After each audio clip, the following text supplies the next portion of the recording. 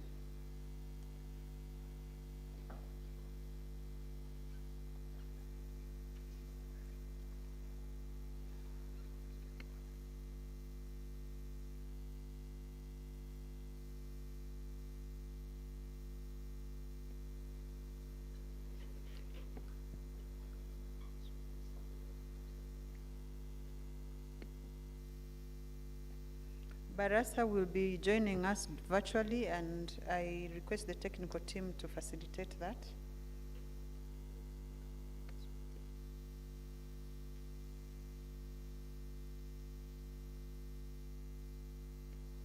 I am also told Edward Irura will also be joining this panel.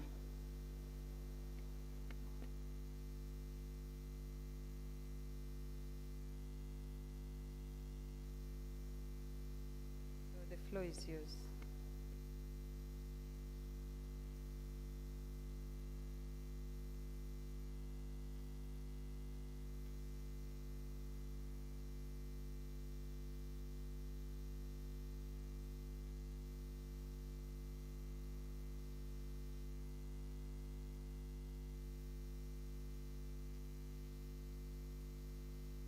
Thanks for giving me the floor to facilitate this discussion.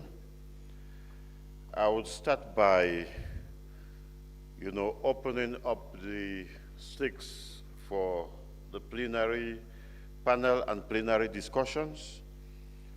In terms of universal access to energy in Africa, it is a fact that North Africa is very advanced, but sub-Saharan Africa is lagging behind. In terms of access to energy, just about 650 million Africans have access to adequate energy for production. And if the continent stands at 1.3 billion, then it's almost 50% Africans who cannot adequately access energy. This is a serious issue. In terms of regulatory environment, what we will understand is that from the World Bank financing they've been given to African Union member states, several African Union member states have what you call independent power producers. But the million-dollar question to ask is that, why do we have laws on independent energy producers, which implies private sector actors can produce energy independently from a PPP perspective and then market to the end users? Yet we are still having serious problem of enabling access to energy towards the rural communities. And as a matter of fact, the urban-rural divide in terms of energy access is a scandal. You will be shocked that the rural economies cannot adequately function because they cannot access adequate energy. So these are the challenges. Now, when it comes to the potentials, one thing I want to emphasize is that Africa has all the sun. We have all the sun, but at the same time, we are not strong in delivering solar energies towards our communities. Is it because the governments are not granting enough incentives for these technologies to be utilized, or for the equipment to be imported into the continent for rapid implantation of solar panel farms? Another potential is that Africa got all the water. In fact, the River Congo has the second biggest hydropower potential in the world after the Amazon. Why is it that we are not making use of all this potential? So you will discover that the challenges are there, but we don't want to spend our time here talking about just the challenges. So I would start by asking the panelists to introduce themselves After that, I would expect them to give us in 3 minutes, each person succinctly, how can we develop what you call market-breaking solutions in order to accelerate universal access to energy in Africa. And this will entail that we integrate innovative renewable energy solutions, which we all know. You have solar, you have hydrogen, and you have windmills, and we got all this potential, you know.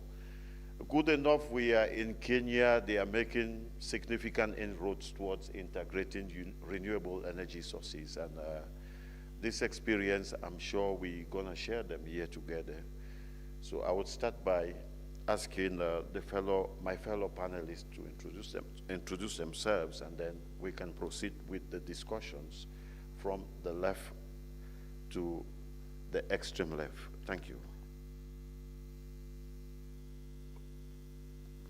Okay, good afternoon, and thank you very much, Professor, for that opening remarks. I'm called 𝗭𝗏𝗧𝗛 𝗪𝗏, and I work with the Electricity Regulatory Authority of Uganda. Thank you.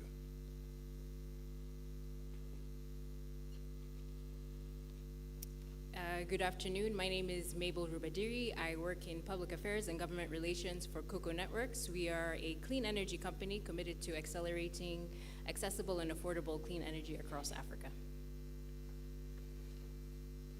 Hello, I'm Molly. I work for Burn Manufacturing. We are a clean cooking company based here in Kenya.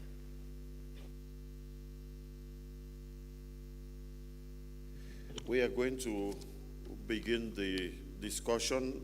As I said, we are time constrained. We are running late. We can't discuss everything. I would invite the first speaker. Okay, I have been informed one of the speakers is online, and I'm sorry I didn't pay attention to that. I would start by inviting him to open the discussions upon focusing on providing energy market-driven solutions which can accelerate access to energy in Africa. As I give the data, what are the market-driven solutions in terms of providing quick energy to bridge the energy gaps between urban and rural economies, and in addition, between bridging gaps between regional economic communities. I just said North Africa has made significant inroads, but other regions are lagging behind. So you have the floor. Thank you. Thank you. Thank you very, very much. And thank you also to the organizers for putting together this very distinguished panel and also this very distinguished session. I have to start by apologizing that I was not able to join this panel in person, but I've done my best to at least contribute to this very, very important discussion. I am Murefu Barasa, and I wear a couple of hats. So I'm the managing partner at EED Advisory, which is a Pan-African consulting company offering services in energy, water, and climate change. And I also happen to be the chairperson of the Kenya Renewable Energy Association, which is a members association based here in Kenya. And I'm also a fellow at the Energy for Growth Hub, which is a think tank based in Washington, DC. So it's a pleasure to be here. And Mr. Chair, I don't know if this is a time where I should give some few opening remarks, or how should we go about this? Please, as I said, we are time constrained, we are time bound. I would expect you to quickly prescribe what we call market-driven solutions that could contribute in accelerating access to energy, you know, in Africa. Concerning the issues, we know the issues, but we expect that the market-driven solutions, with the advent of what you call independent power providers, which are private actors that are required to come in with their own additional financial and technical resources to accelerate the process. It seems this is not happening quickly. It seems most of the people intervening are foreign companies coming to, invest within the IPP domain. Now, the million-dollar question is, how do we get our African private sector actors to seize the opportunities provided by the independent power producers regulatory arrangement, which grants them the latitude to produce energy and sell? So if you got some solutions to provide, please, you can quickly do so. Thank you. Right, thank you very much. So I'll be very, very brief, and hopefully I'll leave some thoughts with the audience, and I hope this will be useful. So the World Bank, together with partners, just released the SDG 7 tracking report just a few weeks ago. And this must have come up in the conversation. 524 million Africans still don't have access to electricity.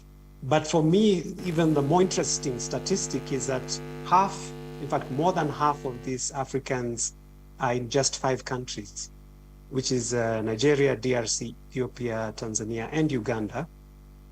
And the other interesting fact is that 80% of these 554 million are actually in rural areas.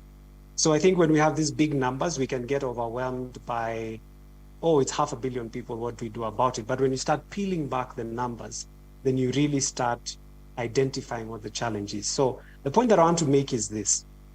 Since post-independence, the narrative of electrification in Africa has been fashioned with the West in mind. And why I say that is, if you look at the model of electrification in the West, it has always been a centralized affair where electricity is distributed through extensions of a power line, or something that appears to be like a power line, right? And if you trace back even the evolution of that, you have instances where, for example, in the United States in the mid-1930s, you had the government set up the Rural Electrification Agency, which is a model that has been copied and pasted in very many African countries. In fact, most sub-Saharan African countries have a Rural Electrification Agency. So this is not all bad, right? Because you want to use good practices, but there are some fundamental differences between how the West was in the 1930s and how sub-Saharan Africa is. One is that in the 1930s, it was centralized. Many people were staying in urban areas, so it was easier to connect a majority of the people. Two, the income levels were significantly higher. Some estimates put it about 6 times. So if you try to replicate the same model, you have 40 years or 50 years of electrification, but you still have countries that have electrification rates of about 30 or 40%. But then there was a rise in the off-grid and decentralized solutions. And most of this was powered by the pay-go movement from the mid-2000s. And this is where we see a lot of private sector companies come in and invest substantial capital. And this has completely changed the game. When I started working, the electrification rate in Kenya was about 18%. It's now more than 80%. And a big thanks to the private sector who have put in the sweat, who've done the experiments. Many have failed along the way, but have provided valuable experiences that others have built on. So we're seeing a lot of private sector capital coming into decentralized solutions. So to the question that the chair raised, what are some of the things that need to be done? There are many things, and I don't want to go through all of them, but one of the issues that I want to draw attention to is that even with the public sector driven electrification efforts, there was always a form of subsidy or public capital that goes to ensure that the far and far-flung end users are also reached. Because without very clear incentives, there are some regions that will not be reached. So in the same way, I think the challenge is, now that the private sector is on the forefront of leading this charge towards universal access, how do we carefully, thoughtfully, also direct public capital so that private sector can go into these far-flung and hard-to-reach areas? So in other words, how can we use public finance to unlock substantial capital from the private sector? Because the private sector has taught us how you can do this. And the private sector is always nimble. They're always learning. They're closer to the clients. But there are some places that will not be attractive. Why? Because at the back of energy poverty is a question of poverty, and there's a question of affordability. So that question of affordability needs to be unlocked. And I think the big challenge is to see how do we combine public capital to unlock private capital. I think this is a challenge. And there's no shame in directing subsidies to the public sector. I know people talk about subsidies like it's a shame, but electrification all over the world has been built on the back of subsidies or some concessional finance, so that hard to reach localities also have access. So I know we're constrained for time. I want to stop there. And again, I want to thank you so much for this opportunity. Back to you, Chair. Thanks so much for your inputs. They are noted. And what I appreciated most is the fact of utilizing public funds to stimulate energy production through IPPs and upon ensuring that the solutions are driven towards people with limited access. That's a great proposal. Thank you. Please, you have the floor. Thank you very much. I just want to add one statistic that Professor, that even when you look at the per capita consumption, Africa still lags behind, except for the North Africa. I think the average consumption in terms of per capita is around 180 kilowatt, compared to US, which is 13,000, and Europe, which is around 6,500. But all we know that energy access, for sure, is one of the drivers in terms of inclusive growth. But just to go to your point, one is that for sure Africa is just tired of darkness. And what we need to do, I think, is the issue of investment. Just to add that Uganda, we've seen that in sub-Saharan Africa, I think apart from South Africa, in terms of independent power producers, I think Uganda is second. But one of the key things we have learned over time is how strong are the regulatory environment. How independent are those regulatory environment to financially sustain the private sector, to ensure that there is governance, to ensure that there is capacity, to ensure there is necessary regulatory oversight, so that when the private players put in their money, the regulator is predictable. If a tariff is to be determined, there will be no influence from any other either government. So they must remain arm's length. That we shall see more attraction in terms of the independent power producers. The second point I'd like to raise is in regard to harmonization of these regulations. We know we have developed, I think at East African Power Pool, a kind of market for energy cross-border. But I think what remains is that there is an area of synchronization to ensure that if you have slightly excess in the midterm, for instance, Uganda, we see we have some slight excess, not necessarily that it will remain, but how are those power pools strong? We have the South African power pool, we have the East African power pool, we have the Central African power pool. So currently, I think the infrastructure that is required, I agree with the previous speaker that we need some blended financing whereby it will support cross-border. But also when you harmonize, it means that the technical issues, the barriers will be removed, and that can accelerate growth and also ensure that it is affordable and sustainable electricity supply. The last point, Prof, is because of time, is around the issue of affordability. I think we need to discuss the issue of affordability in regard to bridging the gap between the cost-reflective tariff, to what extent, if the investor came into Uganda or any other country, is able to recover reasonable costs. And we know we want a quality, reliable supply. You want when you switch on this light, it is on. It is not only on, it's of the right voltage. It means that all reasonable costs must be covered. I don't think there is any private player who will come, even off-grid solutions actually, to put up a plant and he cannot recover the cost. In other words, these will at the same time compromise the quality and also sustainability would be compromised. I thank you. Because of time, I think I will stop there. Okay, thanks so much for the great proposal. I agree with you that capacity, technical capacity should be strengthened for stakeholders because the regulatory agencies, many things go wrong and they don't even inflict punishment, you know. What you call power outages, on rare cases will you get a regulatory agency, you know, inflicting what you call sanctions, and these are serious concerns. We equally have issues of enabling that excess energy produced should be exported to neighboring countries. And all of this can't happen because countries may not be using harmonized standards in the energy grid systems and technology. So the other thing you talked about is ensuring that energy is affordable towards private sector investors and households, you know. Energy is the backbone of the private sector, and once energy is not properly, you know, produced and, you know, distributed across the chain, it creates inflation. So these are serious elements, you know. Inflation can be easily regulated using energy from an economic perspective.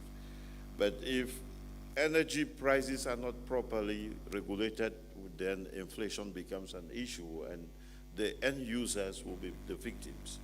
So thanks for the great input. I will invite the next speaker on my left to continue. Yes, thank you again. This is Mabel Rubadiri from Cocoa Networks. I'll structure my remarks in this way. I'll talk about a few key barriers that we have noticed as Cocoa Networks and a few innovations that we've used to address these barriers. One key barrier is infrastructure. So many African countries have inadequate infrastructure to support conventional energy sources. For example, around 600 million Africans still do not have access to electricity. So on top of improving planning, operation, and maintenance of this infrastructure, there's also need for significant investment. About $20 billion annually is needed to support universal access to electricity across Africa. And here it would be good to point out that tapping into and maximizing on climate finance, including carbon finance, is also another key barrier to energy supply across the continent. This investment is needed for distribution infrastructure, for storage, for market solutions that will improve system flexibility. For the success of improved energy supply, we also need government support. Action must be owned by countries and also tailored to specific national and local contexts. There's quite a bit of policy support. We've all seen that African leaders have made clear their commitment to inclusive and sustainable economic growth, and universal access to energy is a key underpinning of this goal. We also have global commitments that we can lean on, including NDCs under the Paris Agreement, the SDGs. And while there is all of this policy support, what the government needs to do is to create an enabling environment for the private sector, de-risking and promoting private sector investment. Building a sustainable and predictable enabling framework will allow African governments to facilitate private sector investment necessary to bridge the gap for energy supply. And the last obstacle that we have found is on the consumer side, it's affordability and accessibility. For this, I'll take an example from the clean cooking sector, our sector. Governments in wealthier nations have been able to scale clean cooking solutions such as gas and electric cooking through massive subsidies, which was just mentioned in our opening remarks. This has drastically improved access and affordability. However, in many countries, solutions like LPG have a very low market share and usually touch on wealthier segments due to high upfront costs and ongoing costs. The electricity infrastructure required for e-cooking also does not exist in many areas. And in this type of subsidies that wealthy nations have been able to give is simply not available in many African countries.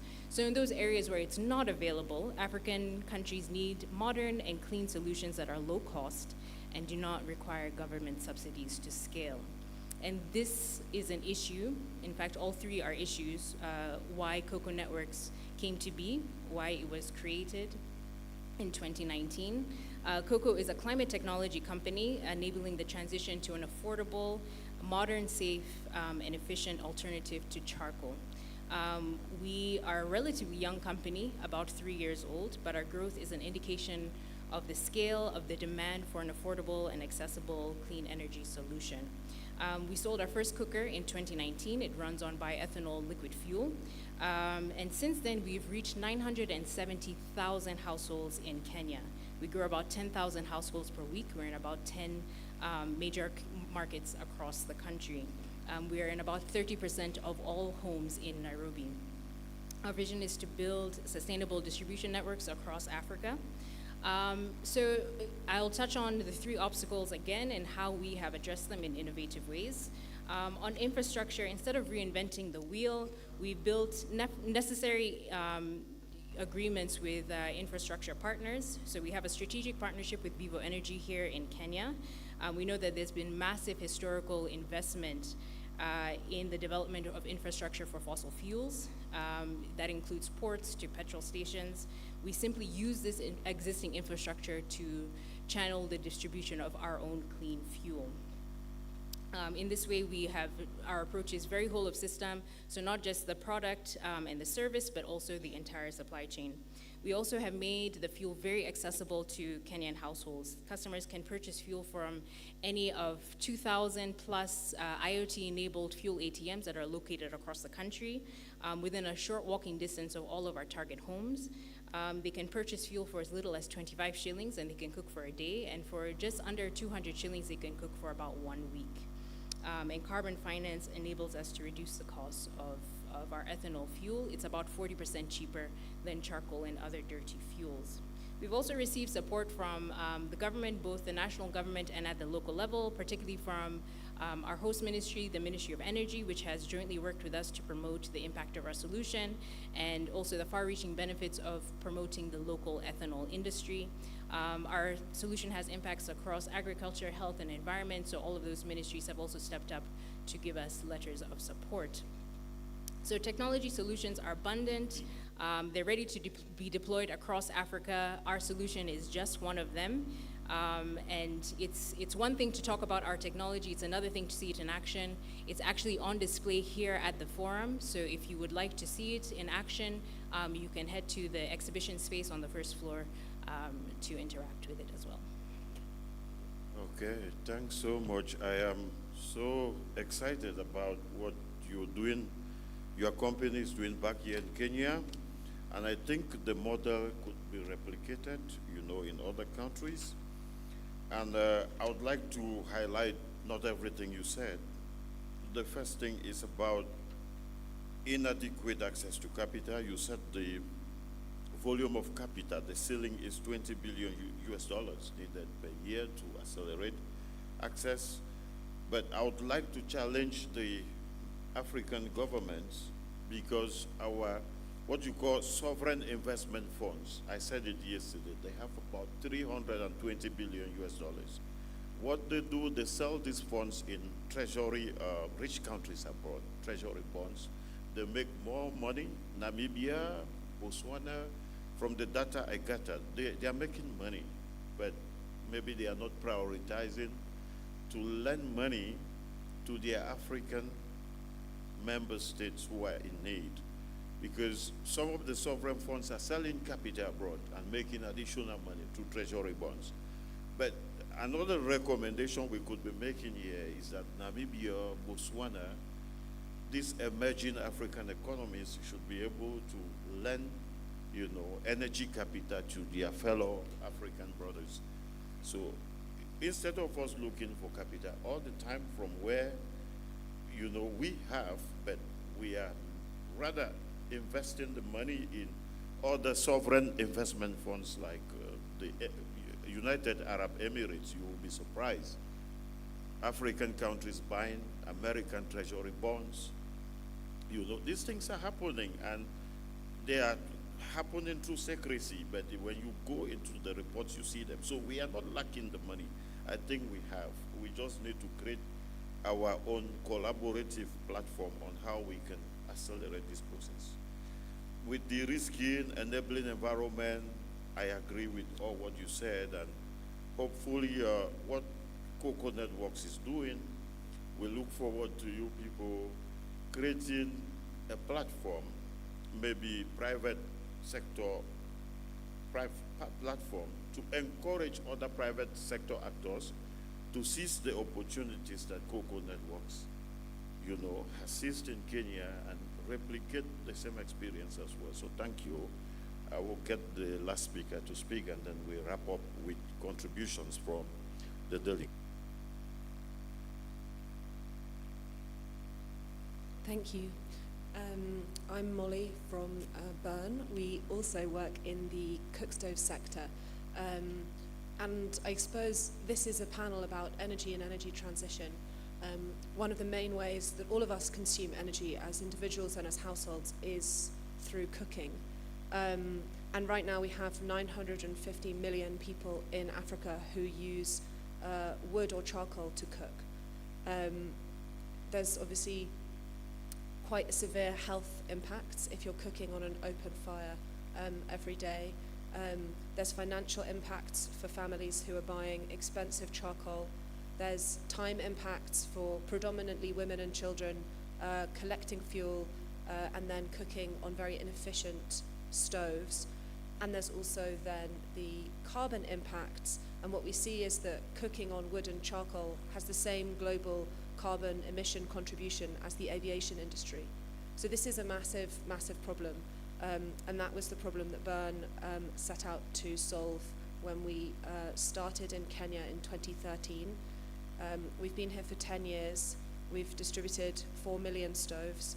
And what Bern really sees is that there's a need to make stoves for families on all rungs, as they call it, of the energy ladder. So the family that's cooking on a 3-stone fire out in kind of rural Kakamega, what they need is an improved wood stove, and our wood stoves burn 70% less wood. And then you go all the way up the steps of the energy ladder to potentially a low-income family living in Ruru, just outside Nairobi. They have grid connectivity, as the previous speaker was saying, about 80% of Kenyan families now have access to electricity. And what's really exciting about electricity in Kenya and lots of other parts of Africa is that there's a high percentage of renewable energy on the grid. So if we can help families transition from cooking with solid fuels onto cooking with electric, we can really transition to the lowest emission cookings. We see zero indoor air pollution because there's no smoke generated when you cook with electricity. It's much cheaper and it's much faster for families. So Bern's been piloting e-cooking in Kenya and Tanzania for the last 2 to 3 years, and that's going to be launching at scale later this year. But that's really enabled by the support of the public sector, and what we see is in countries like Uganda have been really pioneering initiatives like an e-cooking tariff to try and make electricity really affordable for low-income families. We know that Kenya is looking at the same. There's a national clean cooking strategy under development now, and that can really help make the transition from biomass to electric really affordable for families. Because what we see is that if you start not cooking with electric and you switch over to electric, your kilowatt hour consumption per month goes up drastically. That creates new clients and new a greater kind of client base for utility companies, public sector utility companies, because suddenly you have potentially millions of people using 2x, 3 times as much electricity. That creates a market for them, and we can really partner together, public sector and private sector, to bring more people onto the grid and away from really dirty fuels. But I think it's worth saying, in respect to how you started, that there is a big urban-rural divide. And at Bern, we want to make sure that no one is left behind. So we think it's still extremely important to have solutions that are low cost, that work for rural families, as at the kind of wood end of the spectrum, as well as driving innovation forwards for electric customers. Thank you. Okay, thanks so much. What you just said, it's wonderful because it's, I think it's a disruptive market solution of ensuring that rural dwellers can access, you know, clean energy, transitioning from charcoal or traditional, you know, cooking systems to using modern cooking stoves driven by electricity. This is a wonderful revolution. And this model too could be replicated, you know, in other parts of the continent. And hopefully the financial solutions are there because just like the first speaker said, one thing I want to bet, every African country has what you call a credit line in their national budget called, they either call it public participation, investment operations, or common operations. They have it. But for whatever reasons, this money at times is given to people from politically instigated basis. It's not given to the right people. And it ends up enriching people, and this capital is exported abroad. I don't want to quote countries that are already living this kind of experience. But in terms of financial resources, I think we talked about subsidies, blended financing. You know, all this kind of capital is there, be it in the traditional donors, be it in the national budgets, be it in what you call commercial banking solutions, because even commercial banks have investment portfolio. They finance certain projects that they are sure the returns will bring them rapid money. And I'm very convinced that from Cocoa Networks and others, you already have, financial solutions about where to get the money to get things done. But the $1 million challenge could be that of sharing best practices and sharing what we call knowledge, you know. Things may be happening great here in Kenya, but in Malawi, or say in Cameroon, or in Burkina Faso, this kind of knowledge has not been shared. So we think there is a need, if we have to recommend very strongly, there should be a private sector platform or a network that works on independent power promotion within the continent. And there should be a lead. If Kenya want to be the lead, and then the African Union, the EAC and others facilitate the process, this will be a great move. So I will be inviting the delegates to make their inputs or to ask questions, but I will take only 4. So I will take 1 this way, 2, now I will take 1, 2, 3, and 4. So please, yes.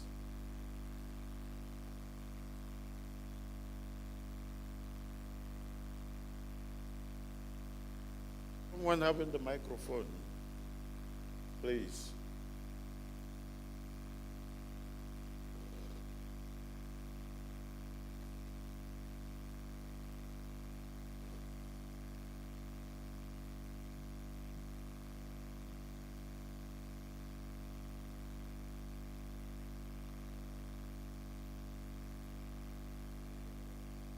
Yes, the microphone is coming.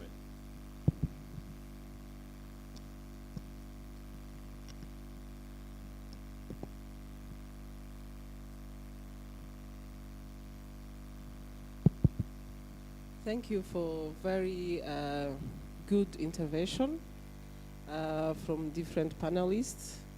From what I heard, there's a lot that have been achieved, but also a lot of to do is left. I have a question. I don't know if it's a question or suggestion. From a study that I did 3 years ago, there is a lot of energy that is lost from the moment of production to the distribution.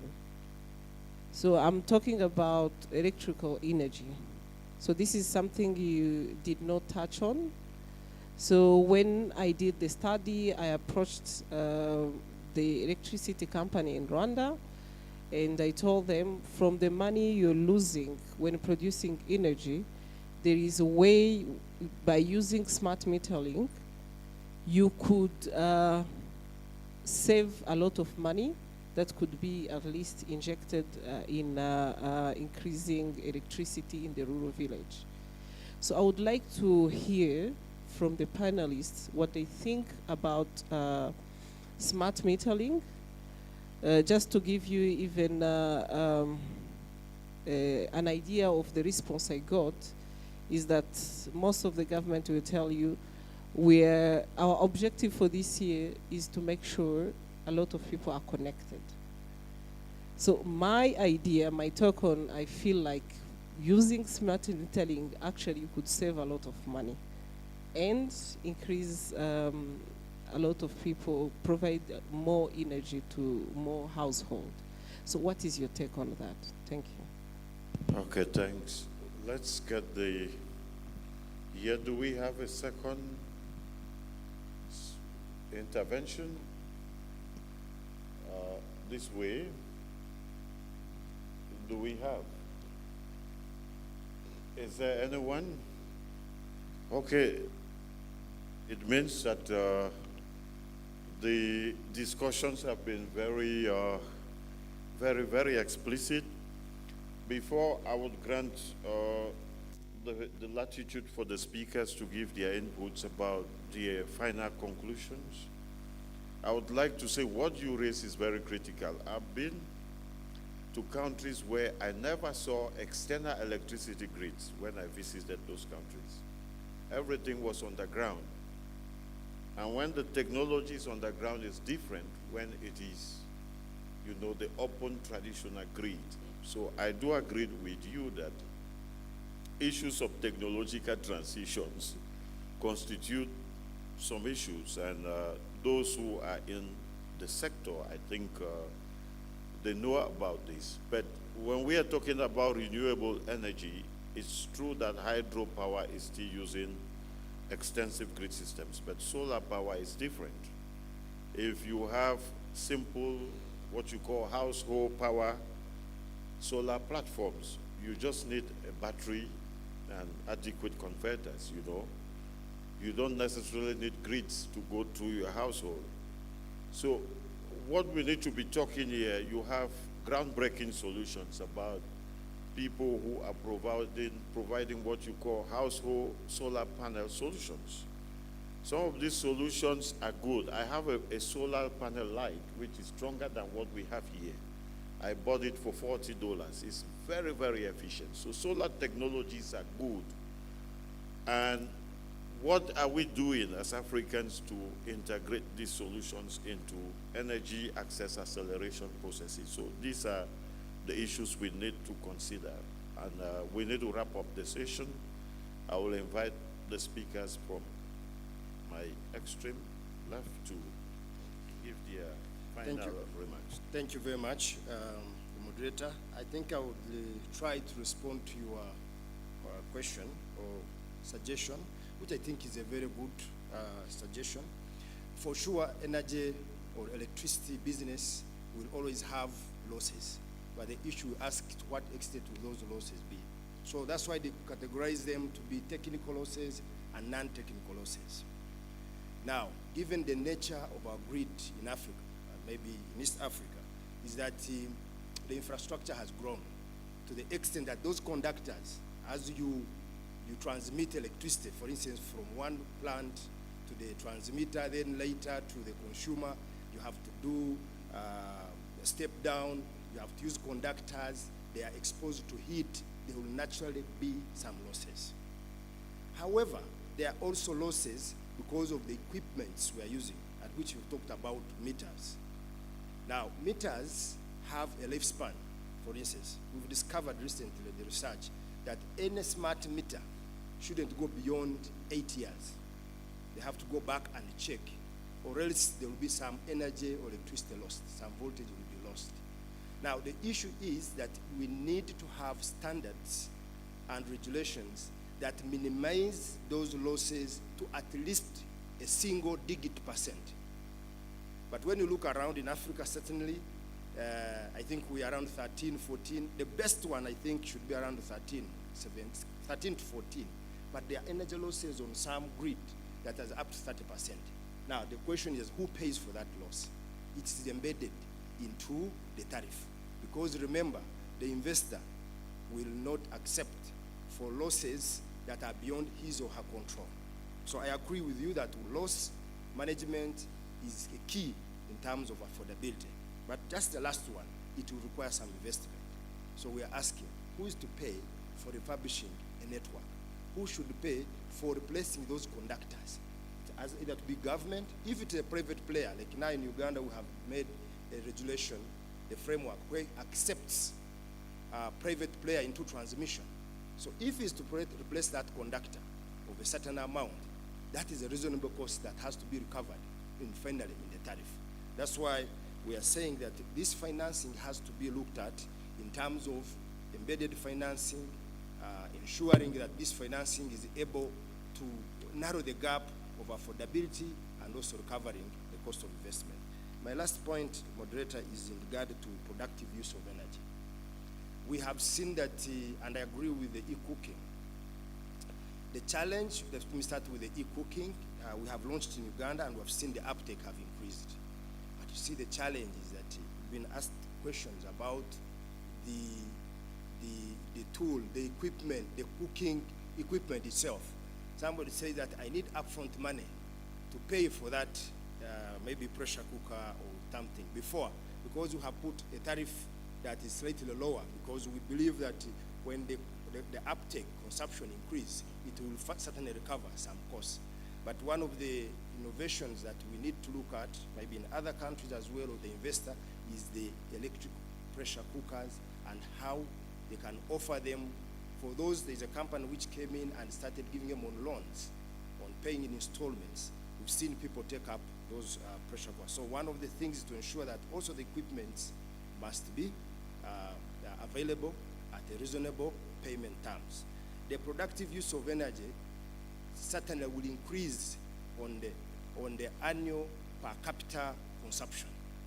For instance, if we are to rely on only domestic consumption, the affordability will never change, because the units, the domestic consumption compared with a cottage industry, it will change the whole game in regard of cost recovery, because the same cost of maintenance of a line connecting a domestic consumer could be almost the same operational cost of connecting somebody who's doing a welding machine. So the one we need to encourage as the electricity is extended to the rural areas is to ensure that we encourage, we provide capital, we improve on industrialization, cottage industry, so there is a productive use of electricity, and in the end, it will increase and reduce on the cost of the service. Thank you. Okay, thanks. The next speaker. I'd like to close just to highlight that it's very clear that there are many opportunities in the renewable energy and clean energy space across Africa that can help countries do things like reach their universal energy access goals, create jobs, develop industries. But we need partnerships to do that. So we mentioned government partnerships were spoken about. I think every speaker has touched on that. But there's also partnerships with development partners, with international organizations, across the aisle with other private sector organizations. And these are things that we should really maximize on it and take advantage on as we try to solve the energy supply and access issues. Thank you. The next speaker. Thank you. I'd like to thank everybody else on the panel for their insightful comments, and also just to reiterate that there's a big gap. There's 600 million people who don't have electricity, 950 million people who are cooking on biomass. These are big numbers, but I really believe that with the right partnerships and the right investment, we can definitely get there and close the SDG 7 targets around access to universal energy and universal clean cooking by 2030. Thank you.